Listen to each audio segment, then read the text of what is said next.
Ар үйдө аксакалдуу кары болсо, балпайган байбичеси дагы болсо демекчи 1-октябрь эл аралык карылар күнү. Бул күндү 1990-жылы майрамдардын катарына киргизген. Карылар күнүн белгилөөнүн максаты дүйнө коомчулугунун улгайган адамдардын көйгөйлөрүнө жана алар муктаж болгон нерселерге көңүлүн бурдуруу, карыялардын коомчулукка керек экендигин түшүндүрүү жана аларга колдоо көрсөтүү.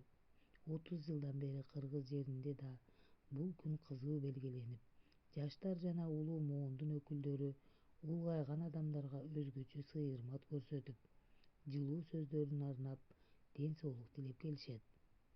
Адамдын өзү карыса да сөзү карыбайт. Жаш келсе ишке, кары келсе ашка. Жаш кезде берсин мээнетти, карыганда берсин дөөлөттү. Нускалуу карыя болбой, ыймандуу жаш болбойт. Кары адамдарга ким урмат сый көрсөтсө, ал кийин сөзсүз кайтат. Карыны сыйласаң абийир табасың деп бекеринен айтылбаса керек. Кыргызда ушул сыяктуу накыл сөздөр, макалдар абдан көп. Макалдар не деген жылдар бою келаткан сөздөр. Карынын кепин капка сал деген макалды карасаң,